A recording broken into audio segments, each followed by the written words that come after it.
Hi, I'm Lauren, and before I jump into this crazy story, don't forget to hit that like button and subscribe. Trust me, you won't want to miss this wild adventure. Now, let me tell you a bit about myself. I'm a 35-year-old single mom, working hard to give my daughter, Kelly, the best life I possibly can. I work as a paralegal, and it's just been the two of us ever since her dad, Scott, decided that being a father wasn't for him. He left when Kelly was just 4 years old. Kelly is 18, and she's the light of my life. She's smart, kind, and beautiful, both inside and out. I'm so proud of the person she's becoming. Recently, Kelly told me about something that made her really excited. Prom. One day after school, she came running into the house with the biggest smile on her face. "Mom, Larry asked me to prom," she squealed. Of course, I was thrilled for her. I hugged her tight and said, "That's amazing, sweetie. We need to find you the perfect dress for the big night." Little did I know, that dress would end up causing a lot more drama than I ever could have imagined. Now, there's something you should know about our family situation. Even though Scott has been out of the picture for years, his mom, Julie, and his sister, Evelyn, are still very much a part of our lives. Don't ask me why, it's complicated.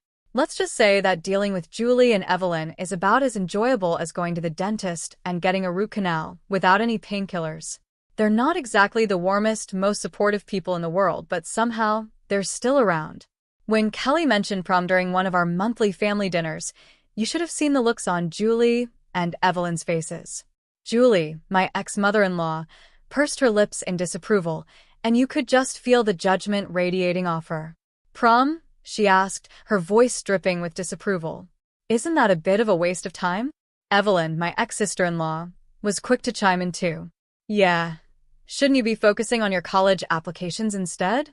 she asked, giving Kelly one of her famous judgmental looks. I was biting my tongue so hard, trying not to explode. But Kelly, bless her, held her ground. "I can do both, and Evelyn," she said calmly. "And I'm really excited about prom." The tension in the room was thicker than Julie's infamous meatloaf, but I was proud of how Kelly handled it. Later, when we went shopping for a dress, Kelly found the most beautiful blue gown. It made her eyes light up, and she looked so happy. "Mom, it's perfect," she said, her face glowing with excitement. Then I looked at the price tag, and my heart sank a little. It was definitely more expensive than I had hoped. But seeing the joy on Kelly's face made it all worth it. "You're going to be the belle of the ball, sweetie," I told her as I swiped my credit card. I knew in that moment that this was something she would remember forever, and I didn't want anything to ruin it for her. Later, we showed Julie and Evelyn the dress. Their reactions? Well, let's just say they weren't exactly positive. Julie sniffed. "It's a bit revealing, don't you think?" Evelyn, never missing a chance to criticize, added, "And that color? It's not really your best, Kelly." I could see the excitement drain from Kelly's face, and my blood was boiling. How could they be so negative about something that was making her so happy? I took a deep breath and said, "I think she looks absolutely beautiful." That moment was a real eye-opener for me. No matter how hard I tried, I couldn't shield Kelly from their negativity. But I realized something important. Kelly is strong. She can stand up for herself, and she knows her worth. Despite the drama, she's going to shine, and nothing Julie or Evelyn says can take that away from her. Prom is a special time, and I'm determined to make sure Kelly feels as beautiful and confident as she deserves. No matter what anyone else thinks, this is her moment, and I'm so proud to be by her side. As we move forward, I know there will be more challenges, but we'll face them together, just like we always have. Over the next few weeks, Kelly was totally caught up in all things prom. She and her friends spent hours talking about corsages, limos, and after-parties. The excitement was contagious, but every time Julie or Evelyn, my ex-mother-in-law and ex-sister-in-law, were around, they couldn't help but make snide remarks. Evelyn would throw in comments like, "You're not wearing heels, are you? You'll tower over poor Larry." Or Julie would say, "I hope you're not planning to stay out too late." It wasn't easy watching them chip away at Kelly's happiness. I didn't want to step in too much, thinking that Kelly could handle herself. But as time went on, I could see their negativity was getting to her. Every time they made one of those comments, I saw her confidence drop a little more. The night before prom finally arrived, and Kelly was a mix of nerves and excitement. We spent the evening getting ready for the big day, doing her nails, hair, and going over last-minute details. It was supposed to be a fun bonding time, but I could tell Kelly was anxious. "Mom, what if something goes wrong?" she fretted, her face full of worry. I squeezed her hand and said, "Nothing's going to go wrong. Tomorrow is going to be perfect." As I carefully hung up her beautiful blue prom dress, making sure it was wrinkle-free for the next day, I had no idea just how wrong I was. Sometimes the people you trust the most are the ones who end up hurting you the worst. That evening, I realized we were missing a few items: hairspray, bobby pins, the usual last-minute things. Julie and Evelyn, surprisingly, offered to come over and help Kelly with some of the final preparations while I ran to the store. It was an unexpected offer. "That's really nice of you," I said, trying to hide my surprise. I didn't entirely trust their sudden enthusiasm, but I wanted to believe they were finally being supportive. As I left, I saw them heading upstairs with Kelly. A small voice inside me told me something wasn't right, but I ignored it, wanting to believe that everything was fine. Little did I know, that decision would lead to a night I'd never forget, and not in a good way. I rushed through the store, excited to get back home and finish our fun night of prom prep. I even grabbed some of Kelly's favorite snacks as a little surprise. When I pulled into the driveway, I noticed something strange. Julie and Evelyn's cars were still there. That was odd. I had expected them to leave by now. I quietly entered the house, hoping to surprise Kelly. As I climbed the stairs, I heard hushed voices coming from her room. My heart began to race. And then, I heard the unmistakable sound of scissors snipping. A sinking feeling hit me, and I crept closer to Kelly's room, my pulse quickening with each step. When I pushed open the door, nothing could have prepared me for what I saw. There, in the middle of the room, stood Julie and Evelyn, scissors in hand. Blue fabric scraps were scattered around them, and on the bed lay my daughter's beautiful prom dress cut into pieces. My heart dropped. "What the hell are you doing?" I screamed, dropping the shopping bags in shock. Julie and Evelyn spun around, their faces pale, as they stared at me. "Lauren, we were just..." Evelyn stammered, her voice shaking. "Just what?" I shouted, my voice shaking with anger and disbelief. "Destroying my daughter's dress? Have you completely lost your minds?" Julie, still holding the scissors, looked like a deer caught in headlights. "We were just trying to help," she said weakly, but her words only fueled my rage. "Help? How is cutting up Kelly's dress supposed to help?" I demanded, feeling my blood boil. All I could think about was how hard Kelly had worked to make this night special, how much she had been looking forward to it. And now, her dress, the dress she had fallen in love with, was ruined, thanks to these two. Julie tried to defend herself, mumbling something about how the dress was too revealing and how they thought it was best to make some adjustments, but I wasn't hearing any of it. I was too furious. How could they do this to her? How could they take something so special and destroy it? As I stood there, staring at the wreckage of the dress, I realized I couldn't fix this. No matter what I did, prom night was already tainted by their cruelty. But one thing was clear: I would make sure that Kelly knew her worth, no matter what Julie and Evelyn tried to do. This was their attempt to tear us down, but they didn't realize how strong we were. I was shaking with rage, unable to believe what was happening. Julie, my ex-mother-in-law, stepped forward, her chin raised in that same defiant way she always did when she thought she was right. "We're doing what's best for Kelly," she said. "That dress was inappropriate." "Inappropriate?" I shot back. "It's a prom dress, not some stripper outfit." I couldn't believe the words coming out of her mouth. Prom was supposed to be a magical night for Kelly, and here they were, tearing it apart.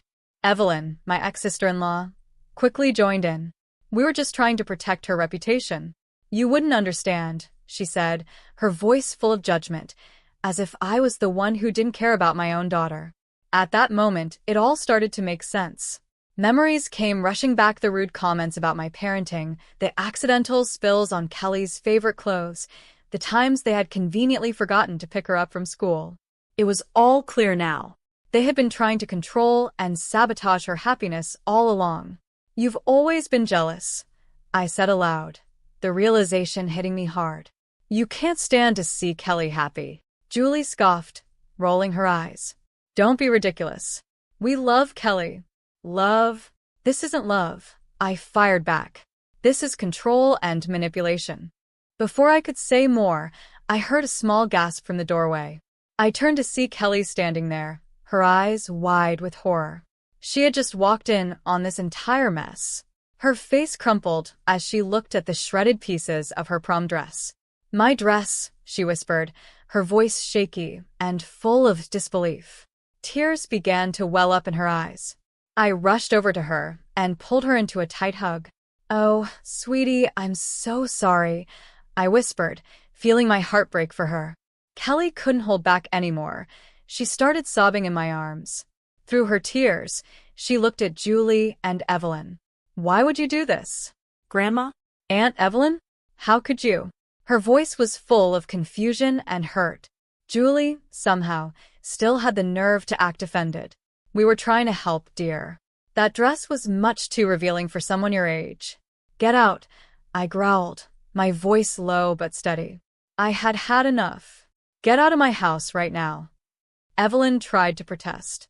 "But we were just out," I yelled, pointing to the door, my voice leaving no room for argument.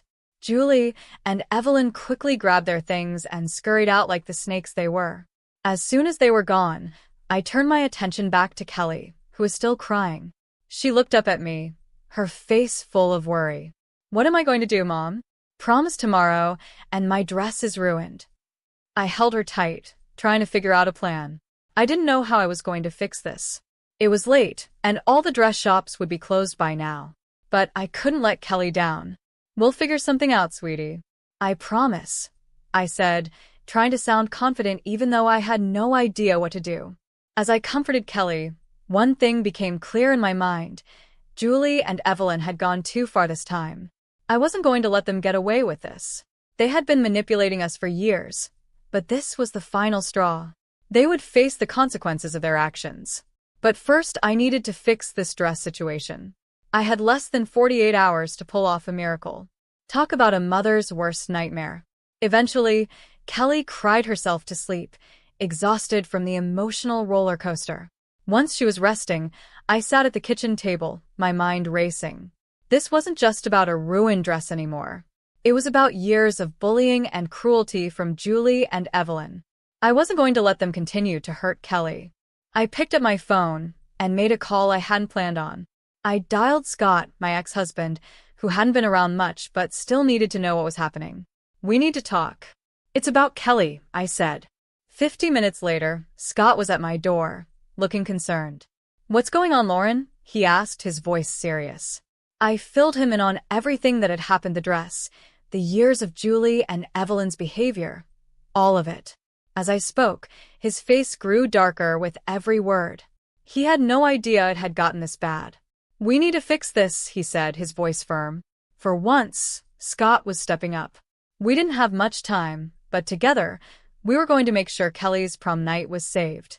The dress was ruined, but her night didn't have to be. And as for Julie and Evelyn, they were finally going to face the consequences for all the harm they'd caused. "I can't believe my own mother and sister would do this," Scott said, shaking his head in disbelief. "Believe it," I replied firmly. "And it's not just this. Think about when Kelly wasn't invited to Evelyn's kids' birthday parties, or when Julie accidentally spilled wine on Kelly's graduation dress." Scott's eyes widened as if a light bulb had gone off. "You think those things were intentional?" "I don't just think they were," I said. "I know they were, and we're going to prove it." That night, we spent hours calling friends and family, putting together the pieces of a much larger puzzle. As we started digging, stories about Julie and Evelyn's behavior over the years came pouring in. It was like opening Pandora's box. My friend Madison, who had known us for years, chimed in. "Remember when Julie told everyone Kelly cheated on that math test? I always knew that wasn't true." Scott's cousin Paul added, "Evelyn once told me Kelly was spreading rumors about my daughter. I should have known better than to believe her." By morning, we had a list of incidents spanning years. It was clear that Julie and Evelyn had been up to their cruel antics for a long time, and Kelly wasn't their only victim. We had enough evidence to confront them, but we wanted to do it the right way, so it would stick. It was time to call in some professional help. I reached out to my old college roommate, Cheryl, who was now a sharp lawyer. We met at a local cafe, where I laid out everything we had uncovered. As Cheryl listened, her face grew serious. When I finished, she let out a low whistle. "This is some serious stuff, Lauren. We're talking harassment, defamation, and with the dress situation, maybe even destruction of property. What can we do?" I asked, feeling both anxious and hopeful. "Well, legally, we could pursue charges," Cheryl explained. "But since it's family, there might be a better way to handle this without going through a long legal battle." That's when an idea hit me. The annual family reunion was coming up in 3 weeks, and everyone would be there, including all the people we'd spoken to. I leaned in closer to Cheryl. "What if we expose them in front of the whole family?" A slow smile spread across Cheryl's face. "Now that's an idea I can get behind. Let's plan this out." Over the next few days, we started working on the plan while helping Kelly get ready for prom. Thankfully, a 48-hour tailor and my emergency credit card saved the day, and we managed to get her a new dress just in time. As we took care of prom details, we also gathered everything we needed for the big reveal at the reunion. We collected photos, screenshots of text messages, and even security camera footage from my house, which clearly showed Julie and Evelyn with Kelly's ruined dress. Scott, determined to help, reached out to extended family members, subtly making sure everyone would be at the reunion. He didn't give away any details, but he hinted that there would be something important to discuss. Madison, who had been a huge help from the beginning, put together a slideshow of all the evidence we had gathered. Paul offered to be our tech guy, making sure everything ran smoothly on the big day. We wanted to make sure Julie and Evelyn couldn't wriggle out of this one. During one of our planning sessions, I said, "We need to make sure they can't deny anything or twist the story." Cheryl nodded in agreement. "I've drafted a statement that details all their actions. After the presentation, we'll give everyone a copy, so there's no confusion." As the reunion day got closer, I felt a mix of nervousness and determination. This confrontation was long overdue. Julie and Evelyn had caused pain for years, but they had no idea what was coming. It was time to put a stop to their toxic behavior, once and for all. The night before the reunion, Kelly came up to me, looking thoughtful. "Mom," she said quietly, "are you sure about this? It seems intense." I looked at her, knowing that she was worried about the fallout. "I'm sure," I said, my voice steady. "They've hurt too many people for too long. It's time they face the consequences of what they've done.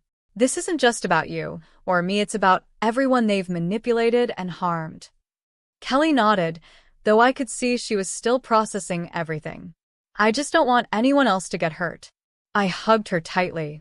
"I know, sweetie, but this time, we're doing the right thing. We're standing up for ourselves and for everyone else they've hurt."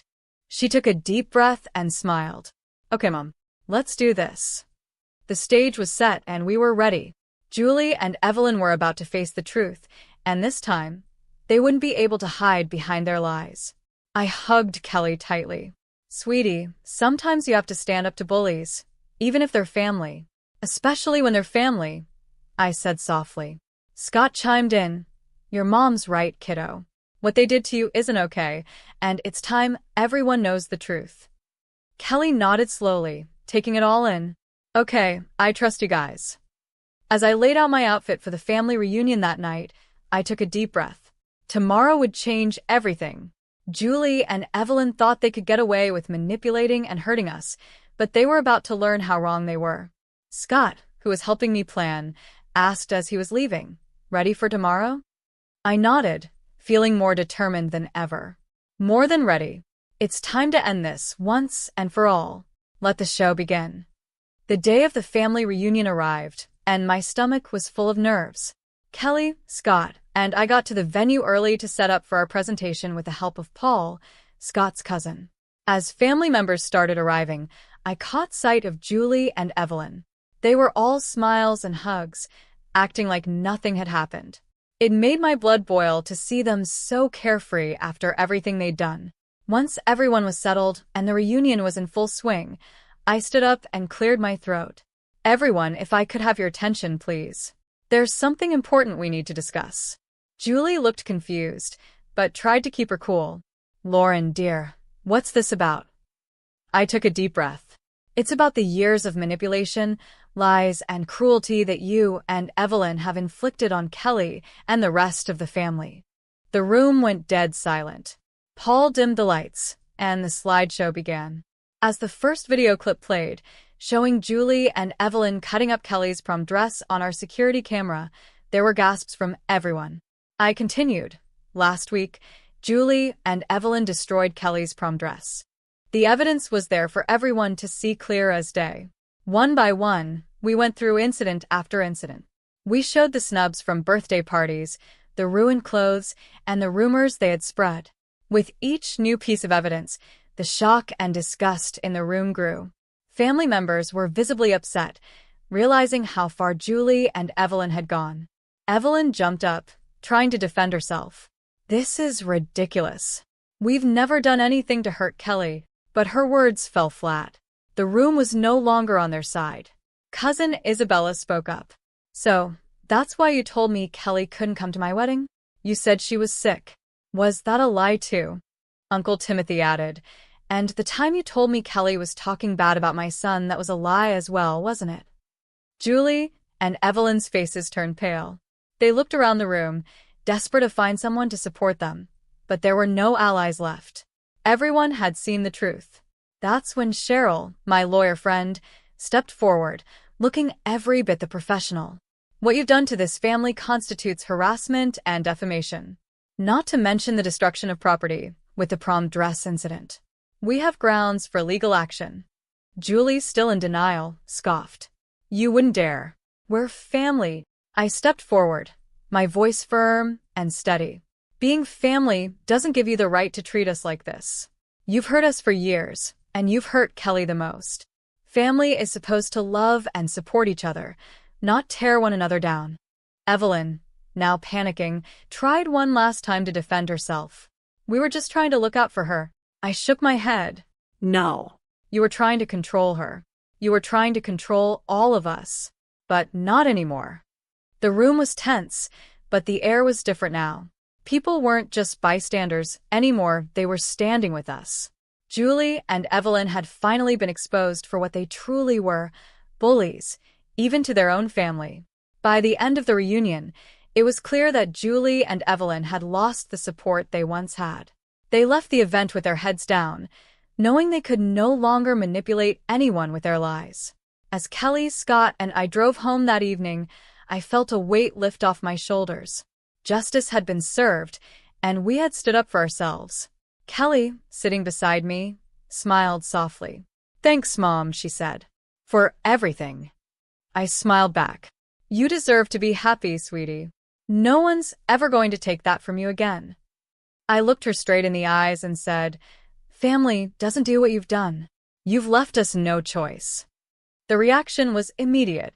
Other family members started speaking up, sharing their own stories about how Julie and Evelyn had manipulated them over the years. It was as if a dam had burst. In the end, we didn't have to press charges. The family decided for themselves to cut Julie and Evelyn out of their lives. No more invitations, no more contact. The truth was finally out, and everyone saw Julie and Evelyn for who they really were.